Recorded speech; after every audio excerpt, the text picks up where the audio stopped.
Welcome to the AFR Saints channel, where we provide you daily content on your favorite team, the New Orleans Saints. Do us a favor and hit that subscribe button. Be sure to leave your comments below and smash that like button. Who dat? There's two tidbits from around the NFC South today, personnel-wise, that I think are relevant I wanted to discuss. One of them is Marcus Mariota was released today by Atlanta.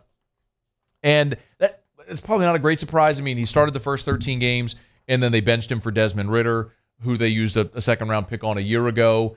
I don't know if Desmond Ridder is the future in Atlanta. But the thing that stood out to me most is this was another reminder of just how difficult it is to replace your legendary quarterback. And I know that sounds so trite and obvious, but just look around the league.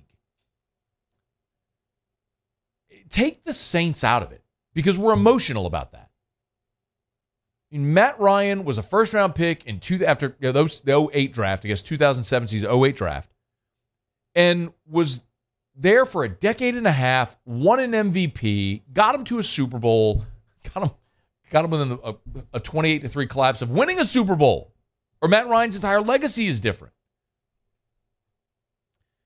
And he's gone, and now they're scrambling. They bring in Marcus Mariota, doesn't work out. They draft Desmond Ridder. We'll see. They're in the same situation now for a second consecutive year. Sound familiar? Sans the draft pick, although the Saints did draft Ian Book. How did that work out? Took a flyer, I get it. Look at Indianapolis. They got lucky. I mean, in a way that Peyton Manning hurting his neck and missing an entire year and having the worst team in football and being able to draft Andrew Luck is lucky. But they were lucky. No pun intended. But appreciated.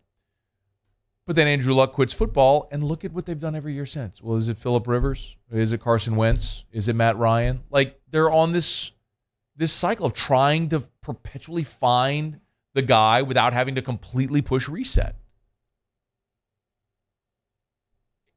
Green Bay's about to go through this. Again, another team that drafted really well. They had Brett Favre. They had Rodgers, stocked him away, stashed him away, and then Rodgers became a Hall of Famer. Well, if they're done with Aaron Rodgers, what if Jordan Love isn't the guy? We'll find out. Greatest example is New England.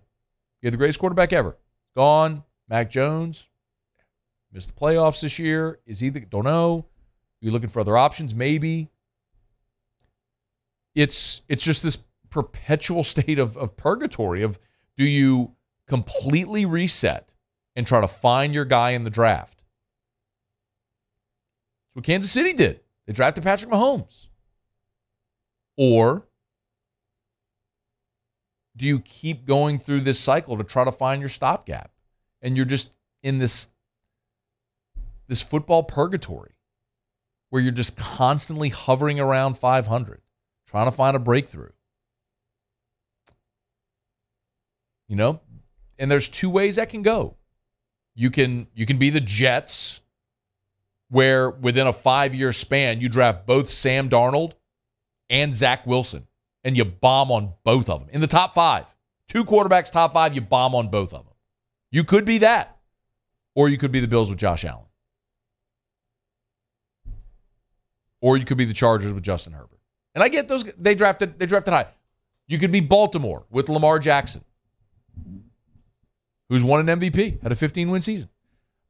I guess you're seeing the Mariota news is just a reminder of the fact that the Falcons are in the same position the Saints are in. The Bucs are going to be in that position as well. Carolina's in that position as well.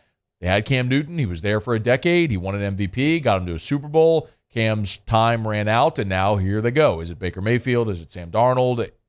Maybe something really cool I've never even seen before.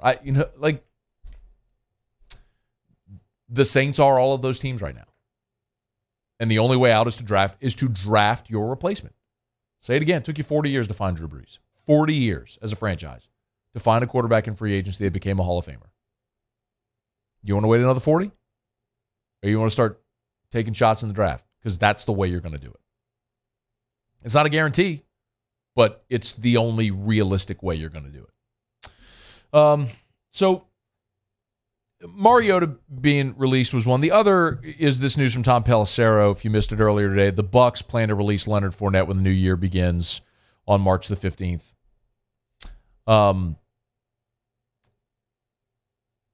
The thing about Fournette, and I know a lot of you, listen, I wanted the Saints to sign Fournette when he went to Tampa. I was very, very out front about that. And maybe they kick the tires, but look, Tom Brady calls and you go, I get it. The thing a lot of people forget about Fournette is he's still a young back. He's 28 years old. Leonard Fournette is still very young by NFL and running back standards.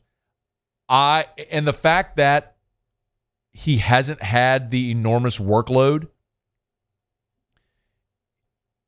is why I would still be bullish on Fournette coming to New Orleans as the number 2 to Alvin Kamara. Now, I still think the Saints need to draft a running back, but Fournette should be considered an option. Look, he had 268 carries as a rookie in Jacksonville. That number dropped to 133 when he played 8 games in 2018. Came back in 2019 with a vengeance where he ran for 1,100 yards and had 500 receiving yards, 76 receptions. He goes to Tampa, has just 97 rushes his first season in Tampa. 180, then 189 the last 2 years, respectively. Fournette has had just over 1,100 carries in his career. Like, by contrast, look at Ezekiel Elliott. Ezekiel Elliott, in his career, has 1,881 rushing attempts. He's got about 800 more rushing attempts than Leonard Fournette does in his career. I mean, that's the equivalent of like 3 full heavy seasons of workload. Like, and Zeke and Fournette are 1 year apart in age, by the way. Fournette's 1 year older. So, if I'm the Saints, that's exactly the type of guy I'm going for. I don't need Fournette to come in and rush 250 times for me. I need him to carry the ball 100 times. I need him to be a strong runner between the tackles.